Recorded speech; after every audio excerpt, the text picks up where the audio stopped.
अस्सलाम वालेकुम। उम्मीद है कि आप सब लोग खैरियत से होंगे। DGISPR साहब ने आज एक बड़ी इंपॉर्टेंट प्रेस कॉन्फ्रेंस की। उसमें भारत के हवाले से कुछ बड़े अहम शवाहिद शेयर किए। पाकिस्तान के अंदर भारत क्या कुछ करवा रहा है उस हवाले से तफसीलात हैं। आज फिर इमरान खान साहब की मुलाकात का दिन था, क्या हुआ उस हवाले से भी कुछ तफसीलात हैं। और भारत की जब बात आती है, भारतीय लीडरशिप की जब बात आती है, तो पाकिस्तान में कौन उनके ऊपर तनकीद करता है, खुसूसन जो हमारी सियासी एलीट है या सियासी अशराफिया है, उसमें से कौन ऐसे लोग हैं जो खुल के भारत के ऊपर तनकीद करते हैं, खुल के नाम लेके तनकीद करते हैं। उस हवाले से भी कुछ तफसीलात हैं, कुछ मजीद चीजें कोशिश होगी कि आज के इस व्लॉग में वो भी आपके साथ शेयर की जाए। सबसे पहले जिस तरह मैंने आपको बताया कि आपसे कुछ देर पहले DGISPR साहब ने एक बड़ी इंपॉर्टेंट प्रेस कॉन्फ्रेंस की है।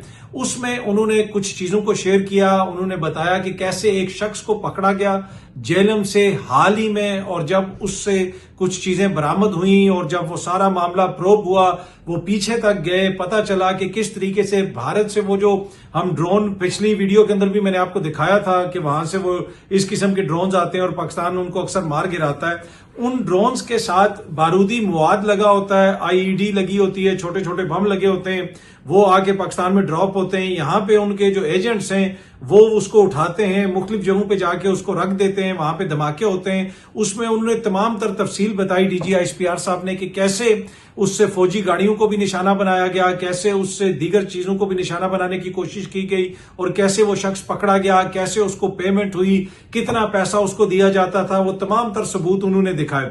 उसमें यह भी बताया कि आजाद कश्मीर के अंदर और जलालपुर जट्टा में पाकिस्तान की फौजी गाड़ियों को भी उन IED यानी वो जो बम भारत से आए थे, इस शख्स ने वो फौजी गाड़ी के साथ चिपकाया और वो फौजी गाड़ी को निशाना बनाया गया। उन्होंने स्लाइड्स भी दिखाएंगे सामने, आप देख सकते हैं। और उन्होंने ये भी बताया कि उस वक्त भी पाकिस्तानी मीडिया ने इसको रिपोर्ट भी किया था। ये ARY की उन्होंने एक स्लाइड भी दिखाई जिसके अंदर आपको ये सारी तफसील नजर आती है कि जनाब, अगर मैं थोड़ा सा आपको पढ़ के सुना दूं, ये आप सामने देख सकते हैं, जिसमें लिखा हुआ है कि जलालपुर जट्टा में फौजी गाड़ी हादसे का शिकार, 4 जवान जख्मी, सिक्योरिटी जराए। ये ARY न्यूज ने इसको रिपोर्ट किया था जराए के जरिए से, लेकिन ये हादसा नहीं था, ये भारत की जानिब से दहशतगर्दी थी। मीडिया को जितनी खबर पहुंची, मीडिया ने उसको हादसे के तौर पे रिपोर्ट कर दिया। इसी तरह जो दूसरा उन्होंने चीज वहां पे शेयर की, जो DGISPR साहब ने सबूत शेयर किया, जिला बाग में, वहां पे भी ये दहशतगर्दी का वाकया था। अगेन वहां पे 3 जवानों के एक गाड़ी के हादसे में जख्मी होने की खबर है जो स्लाइड शेयर की गई उस प्रेस कॉन्फ्रेंस के अंदर, लेकिन ये हादसा नहीं था। बुनियादी तौर पे वो IED साथ चिपकाई गई थी। लेकिन ये होता है कि मीडिया को जिस हद तक खबर पहुंचती है मुख्तलिफ जराए से, तो उसी तरह रिपोर्ट करते हैं। उस तरीके से पाकिस्तान ने इसको रिपोर्ट नहीं किया, और ये कुछ माह पहले की गालिबन ये खबर है। और ये सारी चीजें हुकूमत पाकिस्तान तक तो पहुंच रही होंगी ना। अब सिक्योरिटी की वजह से हो सकता है कि फौज ने इस खबर को, इस्टेब्लिशमेंट ने उस तरह शेयर ना किया हो, इसके ऊपर तहकीकात हो रही हो, और उन्हीं तहकीकात के नतीजे में फिर एक कामयाब ऑपरेशन करके इस शख्स को, ये जो बंदा है जो वहां से राब्ते में था और इसके साथ वहां पे सर्विंग मेजर, एक सूबेदार साहब और कोई और भी बंदे फौज के, वो इनके साथ यहाँ पे राब्ते में थे। ये पूरा एक नेटवर्क है। एक बंदा तो पकड़ा गया है, लेकिन इसमें मुख्तलिफ लोग हैं जो मुख्तलिफ जगहों पे जाके चीजें रखते हैं, मुख्तलिफ जराए से पैसा भेजा जाता है, तो वो पूरा नेटवर्क था। तो जब पाकिस्तान की आर्मी को इस तरीके से टारगेट किया गया, तो यकीनन उन्होंने इसके ऊपर तहकीकात की होंगी, इंटेलिजेंस अपना काम कर रही होगी, और हुकूमत की, जिसे आप कह सकते हैं, नॉलेज के अंदर भी ये सारी चीजें होंगी। लेकिन हुकूमत उस तरह खुल के बात नहीं करती। आज DGISPR साहब ने तो खुल के सारी चीजें रख दी, लेकिन हमारे वजीर दिफा हो जाएं, दीगर वज़रा हो जाएं, मियां साहब हो जाएं, वो क्यों नहीं इसके ऊपर खुल के बात करते। ये सारे सबूत यकीनन हुकूमत के साथ तो बहुत अरसा पहले शेयर कर दिए गए होंगे। वजीर दिफा को भी मालूम होगा, वजीर आजम को भी मालूम होगा कि भारत यहाँ पे क्या कुछ कर रहा है। और फिर कुछ ऑडियोज वगैरह भी सुनवाई गई, उसमें बलोचिस्तान से लेकर लाहौर तक का जिक्र है। यानी मुख्तलिफ जगहों पर वो इस किस्म की कार्रवाइयां करते रहे, दहशतगर्दाना कार्रवाइयां करते रहे।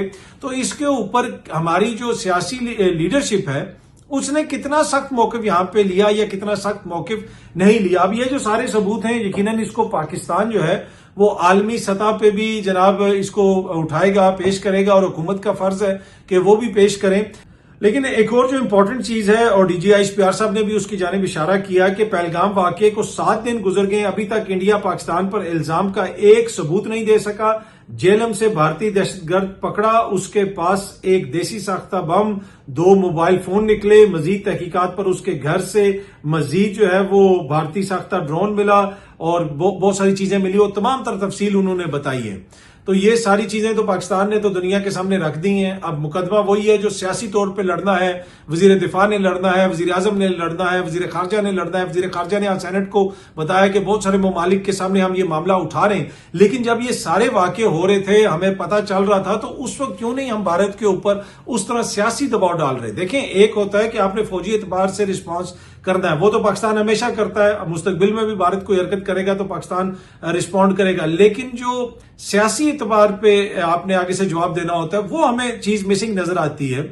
अब इमरान खान साहब तो इस वक्त जेल के अंदर हैं, लेकिन अगर आप इमरान खान साहब के ट्विटर हैंडल पे जाएं, ये 7 ही वीडियोस चल रही हैं, ये आपको नजर आ रही होगी। आप वहां पे जाके RSS लिखें और सर्च करें। आप सर्च करें तो ये तमाम वो ट्वीट्स हैं इमरान खान की इस वीडियो के अंदर, ये सारी आपको चलती हुई नजर आ रही हैं। ये वो सारी ट्वीट्स हैं जो उन्होंने RSS कश्मीर, वहां पे मुसलमानों के साथ जो हो रहा है, मोदी सरकार जो कुछ कर रही है, ये वो सारी ट्वीट्स हैं जिसके अंदर उन्होंने RSS की जहनीत का जिक्र किया है, हिंदुत्व माइंडसेट का जिक्र किया है। ना सिर्फ ये, आप जाके इमरान खान के ट्विटर हैंडल के ऊपर मोदी लिखें और सर्च करें, उर्दू में लिखें, इंग्लिश में लिखें, मोदी लिखें और सर्च करें, तो ये सारी ट्वीट्स आपको वहां पे नजर आएंगी। ये साथ जो वीडियो चल रही है, ये इमरान खान साहब की टाइमलाइन की वीडियो है।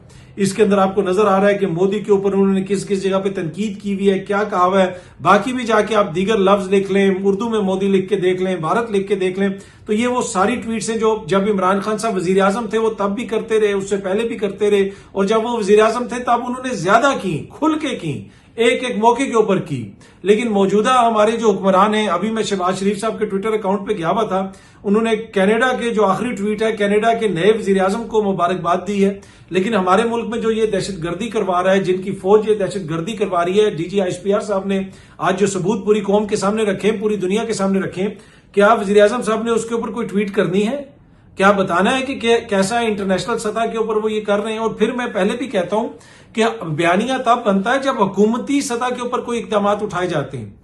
क्या इस सारी चीज के ऊपर भारत के सफीर को यहां से बेदखल किया जाएगा कि वो हमारे सिविलियंस को निशाना बनाते हैं, हमारे फौजियों को निशाना बनाते हैं, और पूरे सबूत DG ISPR ने रख दिए। अब ये नहीं है कि कोई सहाफी दावा कर रहा है या कोई बाहर से कोई लगी लिपटी बात आई है, पूरे सबूत उन्होंने सामने रख दिए, सब कुछ चला दिया है। तो ये तो शहबाज हुकूमत के पास तमाम मवाद इस वक्त मौजूद है, तो ये इनको तो अब एक्शन लेना चाहिए, सफीर को निकालना चाहिए। जिस तरीके से वो लोग वहां पे उन्होंने अभी तक कोई सबूत नहीं पेश किया, DG ISPR साहब ने भी कहा कोई सबूत नहीं पेश किया गया, लेकिन उसके बावजूद उन्होंने आलमी सतह पे इतना वो शोर डाला हुआ है और हमने तो सारे सबूत पेश कर दिए। तो अब बड़ा इम्तिहान ये है कि जनाब और कुछ ना करें, किसी सफीर को ना निकालें और ट्वीट्स ही 2-4 कर दो यार, मोदी का नाम लेके, उसकी जो इंतहा पसंदाना पॉलिसीज हैं, ये जो दहशतगर्दी करवा रहा है, तो ये कम से कम ट्वीट्स ही कर दें। हमारी लीडरशिप शहबाज शरीफ साहब कर दें, वज़राए आला कर दें, सूबों के मियां नवाज शरीफ साहब कर दें, सदर ममलिकत आसिफ जरदारी साहब कर दें, बिलावल साहब कर दें, और कुछ तो करें ना। उम्मीद है कि आने वाले चंद घंटों के अंदर यकीनन ये मोज़ी शख्सियात कुछ ना कुछ जरूर करेंगी। अगर कोई ट्वीट्स आती हैं तो हमारी कोशिश होगी कि आपके साथ भी शेयर की जाए। अगर आपकी नजर से कोई गुजरती है तो आप भी हमारे साथ कमेंट में जरूर शेयर कीजिएगा। तो ये अब तक की जनाब इस हवाले से तफसीलात थी। दूसरा, जिस तरह मैंने शुरू में भी जिक्र किया कि इमरान खान जो भारत के हवाले से इतना जारियाना मौकिफ रखते थे, आज फिर उनकी मुलाकात उनकी बहनों से नहीं हो सकी, वकला से नहीं हो सकी। बैरिस्टर अबूजर सलमान नियाजी वहां पे गए हुए थे, नईम हैदर पंजोथा गए हुए थे, उनकी मुलाकात नहीं हो सकी। फैसल फरीद साहब की फिर मुलाकात हुई, अंदर से जो पैगाम बाहर आया वो बड़ा एक तरह से PC किस्म का प्रोग्राम था, पॉलिटिकली बड़ा करेक्ट किस्म का मैसेज था या प्रोग्राम था, जो बाहर आके अभी तक चीजें सामने आ रही हैं। इमरान खान साहब की बहनों को क्यों नहीं मिलने दिया जा रहा, उनसे क्यों नहीं मुलाकात करवाई जा रही? अगर आपने एक सियासी कॉन्सेंसस बनाना है, सारी सियासी कुव्वतों को भारत के खिलाफ इकट्ठा करना है, तो आज अगर उनकी बहनों के साथ मुलाकात हो जाती तो क्या था? पुलिस उनको रोकती रही और आज तो वहां पे वकला ने बाकायदा इस्लामाबाद हाई कोर्ट का हुक्म दिखाया, जनाब ये हमारे पास हुक्मनामा है, फिर भी उन्होंने नहीं जाने दिया। बल्कि अलीमा खान साहब कहती रही ये तौहीन अदालत है। पंजाब पुलिस का जवान आगे से कहता था ऐसा ही है, ऐसा ही है। वो सारी वीडियोस वायरल हुई हुई है, सब कुछ वायरल हुआ हुआ है। तो क्या ऐसे हम भारत का मुकाबला करेंगे कि अपने जो एक साबिक वजीर आजम हैं उनकी फैमिली को उनसे नहीं मिलने दिया जाएगा? क्या ऐसे हम मुल्क के अंदर ऐसा माहौल बनाएंगे कि जहां सब मिल के एक बात करें? एनीवे, बड़ा आज सारा दिन ये सारी चीजें चलती रही, सब इसके ऊपर डिस्कशन वगैरह भी होती रही, लेकिन वंस अगेन इमरान खान साहब की फैमिली की, उनके वकला की, जिनसे वो मिलना चाहते थे, उनकी मुलाकात हुकूमत ने इमरान खान साहब से नहीं होने दी। बहुत जल्दी आप सब दोस्तों से दोबारा मुलाकात होगी। Thank you very much.